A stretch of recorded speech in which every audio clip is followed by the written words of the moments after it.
Hello and welcome to our YouTube channel SKK world. আমি সুব্রত কর্মকার। বন্ধুরা, recently USA এবং united nation ভারতবর্ষের যে সিএএ লাগু হয়ে গেছে, সেই সিএএ এর উপরে তাদের কি কনসার্ন সেটা কিন্তু ব্যক্ত করেছে। তো বন্ধুরা, কি ঘটেছে, কি তারা বলতে চেয়েছে এবং কেন বলছে, সেই বিষয়ে আপনাদের সঙ্গে আলোচনা করব। এবং শুধু তাই নয়, ভারতবর্ষে এই মুহূর্তে বেশ কিছু স্টেট রয়েছে যারা বলতে চাইছে যে তারা এই যে অ্যাক্ট এই মুহূর্তে এসেছে, সিটিজেনশিপ অ্যামেন্ডমেন্ট অ্যাক্ট, এই অ্যাক্টটা মানবে না। কেমন করে কি করবে, কি হবে, সেই বিষয়টি নিয়ে কিন্তু আজকের আলোচনা। এখানে তারা বলতে চেয়েছে যে ইউএস এবং UN concern about Indian religious-based citizenship law. CAA fundamentally discriminate US and UN questions Indian over the citizenship law. তাদের প্রশ্ন এখানে তারা এমনটাই দাবি করছে যে এই যে সিটিজেনশিপ ল, এটা ধর্মের ভিত্তিতে কেন হবে।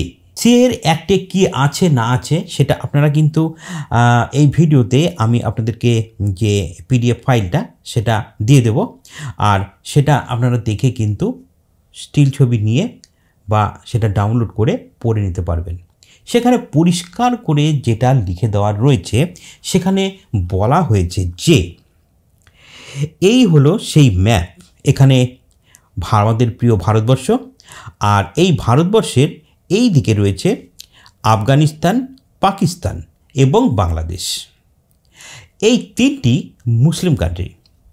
আর এই তিনটি মুসলিম কান্ট্রি থেকে যে সমস্ত শিখ, বৌদ্ধ, হিন্দু, পার্সি, এই সমস্ত জাতি যারা এই মুহূর্তে সেখানে সংখ্যাগরিষ্ঠ নয়, সেই সমস্ত জাতির মানুষেরা এই সিটিজেনশিপ অ্যাক্টের মাধ্যমে খুব সহজেই ভারতবর্ষে নাগরিকত্ব পেয়ে যাবে। কিন্তু এখানে এই নাগরিকত্ব পেতে একটা পয়েন্ট দিয়ে দেওয়া হয়েছে। সেখানে বলা হয়েছে 31শে ডিসেম্বর 2014 পর্যন্ত যে সমস্ত নাগরিক ভারতবর্ষে ইমিগ্রেশন হয়ে রয়েছেন, তারা এই নাগরিকত্ব পেয়ে যাবেন অতি সহজেই। কিন্তু যারা এরপরে এসেছে, মোটামুটি 10, 11, 12 বছর যাবৎ ভারতবর্ষে এখনও রয়েছে, এখানে থাকছে, এখানে ব্যবসা করছে, এখানে কাজছে, সেই সমস্ত মানুষগুলো কি এখানে সিটিজেনশিপ পাবে না? সেটা কিন্তু এখানে সেই প্রাবধান রাখা হয়েছে। সেখানে বলা হয়েছে যে সমস্ত মানুষ সেই সমস্ত দেশ থেকে আসবেন, তাদের কাছে নিশ্চয়ই কোনো ভোটার পাসপোর্ট বা আদার্স কোনো পেপারস থাকবে। সেই সমস্ত পেপারস দেখিয়ে তারা এখানে কিন্তু সিটিজেনশিপ পেয়ে যাবেন। যদি তাদের কাছে কোনো রকম পেপারসই না থাকে, তাহলে তারা ম্যাজিস্ট্রেটকে গিয়ে বলে তার কাছে থেকে একটি লিখিত কাগজ নেবে এবং সেটা জমা দিলেই কিন্তু তারা পেয়ে যাচ্ছে সিটিজেনশিপ ভারতবর্ষের। কিন্তু এখানে বলা হয়েছে কোনো মুসলিম যদি এই দেশে আসতে চায়, সেক্ষেত্রে কি করা হবে।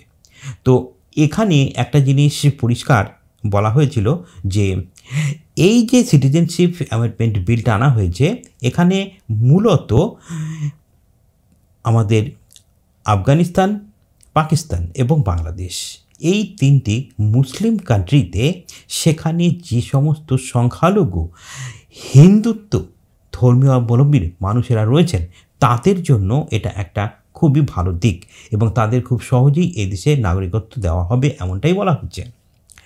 আর এটা করার পেছনে আরও বেশি কারণ হচ্ছে, এই সমস্ত মুসলিম যে সমস্ত সংখ্যাগরিষ্ঠ দেশ রয়েছে, সেখানে কিন্তু দেখা যাচ্ছে বিগত বছরের ডেটা উঠিয়ে দেখা যাচ্ছে যে সেখানে আফগানিস্তানে প্রায় 40 থেকে 45% পর্যন্ত হিন্দু ধর্মাবলম্বী বা শিখ, পার্সি, বৌদ্ধ, জৈন এই সমস্ত ধর্মের মানুষেরা ছিলেন। তাদের সংখ্যা কমে এই মুহূর্তে রয়েছে শুধুমাত্র 7 থেকে 8%ও নেই, টোটালি 40 থেকে 50 জনের মতন। আপনারা ভাবতে পারেন কি অবস্থা। বাংলাদেশের কথা ধরুন, যেখানে ছিল 28% হিন্দু, সেখানে হয়ে গেল শুধুমাত্র কত পার্সেন্ট? না 7%। কত বছরের মধ্যে? বাংলাদেশ স্বাধীন হয়েছে 1971 সালে।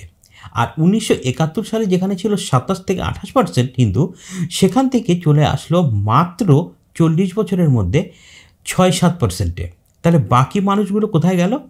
হয় তারা সেই দেশ ছেড়ে অন্য দেশে চলে এসেছে, অথবা তাদেরকে কনভার্ট করে দেওয়া হয়েছে, অথবা তাদেরকে মেরে ফেলা হয়েছে। এছাড়া অন্য কোনো কারণ তো নেই। তাই অবশ্যই ভারতবর্ষ যদি এই অ্যাক্টটি নিয়ে আসে, তাহলে অবশ্যই সেই অ্যাক্টটিকে আমার তো মনে হয় আমাদের সাপোর্ট অবশ্যই করা উচিত। যদিও এখানে রাজনীতি অনেকটা বড় আকার ধারণ করবে বলেই মনে হয়। তো এখানে আরও বলা হয়েছে যে যদি কোনো পাকিস্তানি হিন্দু অর্থাৎ সিন্ধি, সেই সমস্ত সিন্ধি হিন্দু মানুষেরা যদি ভারতবর্ষে আসতে চায়, তো সেক্ষেত্রে কী হবে? তো সেক্ষেত্রে তারা ভারতবর্ষে এসে এখানে অ্যাপ্লাই করবে এবং তাদের প্রপার রিজন দেখাবে, এবং তারপর সেটা এখানে ভারতবর্ষে তাদের সিটিজেনশিপ দিয়ে দেওয়া হবে, এমনটাই বলা হয়েছে। কিন্তু এখানে আরও যে সমস্ত ক্রাইটেরিয়ার কথা বলা হয়েছে, যদি সেই সমস্ত দেশ থেকে এ দেশে কোনো মুসলিম আসতে চায়, সেক্ষেত্রে কী হবে? সেক্ষেত্রে সেই সমস্ত মুসলিম দেশ থেকে মুসলিম কেন ভারতবর্ষে আসবে, সেটাও একটা বড় প্রশ্ন হয়ে দাঁড়িয়েছে। তো যাই হোক, এই মুহূর্তে এই হলো আমাদের প্রিয় ভারতবর্ষ। ভারতবর্ষে ঠিক এই দিকেই রয়েছে পাকিস্তান। এই পাকিস্তানের অর্থনৈতিক অবস্থা এই মুহূর্তে খুবই খারাপ। সেখানে কোনো ইন্ডাস্ট্রি তো নেই বললেই চলে, সেখানে আদার্স কোনো কিছুই নেই। সেখানে না ট্যুরিজম রয়েছে, সেখানে না ভালো চাষাবাদ হয়, সেখানকার টাকার দাম প্রতিনিয়ত নিচের দিকে যাচ্ছে, সেখানে ফরেন রিজার্ভ প্রায় নেই বললেই চলে। এই অবস্থায় সেই দেশ থেকে প্রচুর সিন্ধি হিন্দু যারা রয়েছেন, তারা ভারতবর্ষে আসার চেষ্টা করছেন এবং তারা একটি দাবি জানিয়েছেন। তারা দাবি জানাচ্ছেন যে 31শে ডিসেম্বর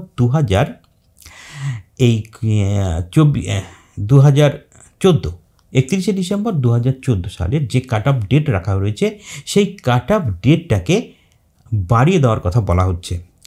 তো সেটা বাড়িয়ে দিলে ভারতবর্ষে আরও বেশি ইমিগ্রেশন আসবে এবং সেই সমস্ত লোক আসার ফলে এই দেশের কর্মসংস্থানের উপর একটা প্রেশার পড়বেই।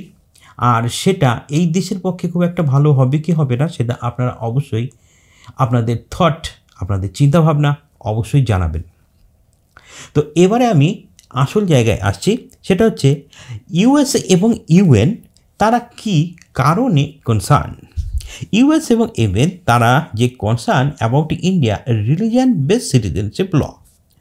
তো তারা এখানে কি বলতে চেয়েছে? তারা বলছে we are concern about the notification of the citizenship amendment act on March 11. We are closely monitoring how this act will be implemented. তো এই যে অ্যাক্ট, সেটা রিলিজিয়ানশিপ একটা অ্যাক্ট নিয়ে আসা হয়েছে, এটার তারা বিরুদ্ধে।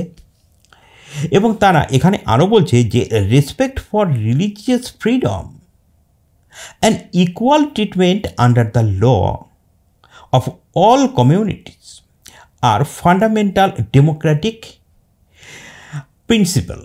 অর্থাৎ কোনো ডেমোক্রেটিক কান্ট্রিতে কেউ খুব সহজেই নাগরিকত্ব পেয়ে যাবে, এবং কেউ নাগরিকত্ব পেতে তাকে অনেক বেশি পরিশ্রম করতে হবে, অনেক বেশি কাগজপত্র দেখাতে হবে, অনেক বেশি তাদের কাছে কঠিন হবে। সেটা কেন হবে? এটাই হচ্ছে ইউএন এবং ইউএসের মতামত।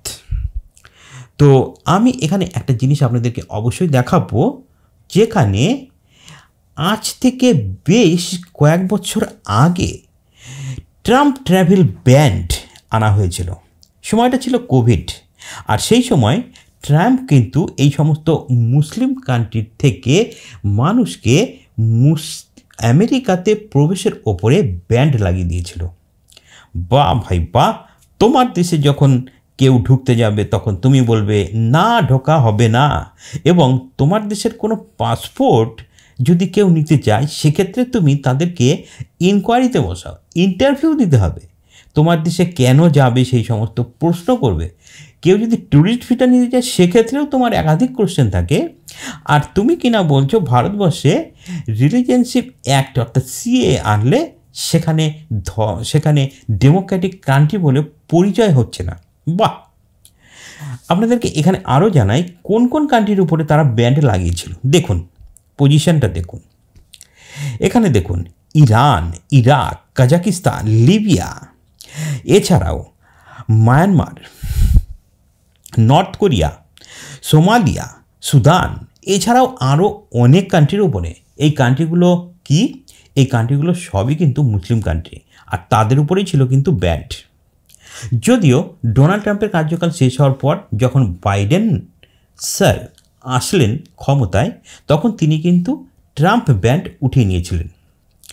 আর তারপরে এখানে দেখুন দ্য টাইমস অফ ইন্ডিয়া কী লিখছে, এখানে লিখছে 7.2 বিলিয়ন ইললিগ্যাল যে এন্ট্রান্স রয়েছে সেটা ইললিগাল এন্ট্রান্স ইউএসএতে হয়েছিল।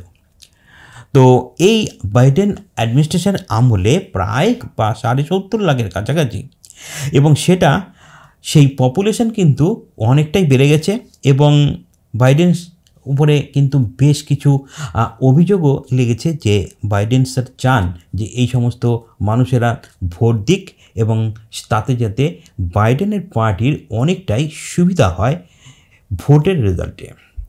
তো আশা করি আজকের এই ভিডিও থেকে আপনি ইউএস এবং ইউরোপিয়ান ইউনিয়নের যে তাদের যে কনসার্ন, তাদের যে চিন্তা, তাদের যে পজিশান, তারা কোনটাকে বেশি সাপোর্ট করবে, সব কিছু আপনারা বুঝতে পেরে গেছেন। তাই অবশ্যই এক্ষেত্রে আপনাদের মতামত, আপনাদের থট অবশ্যই জানাবেন। ভিডিওর কমেন্ট বক্স খোলা রয়েছে, সেখানে অবশ্যই জানাবেন। আর ভিডিওতে ভালো লাগলে অবশ্যই একটা লাইক করে দিন।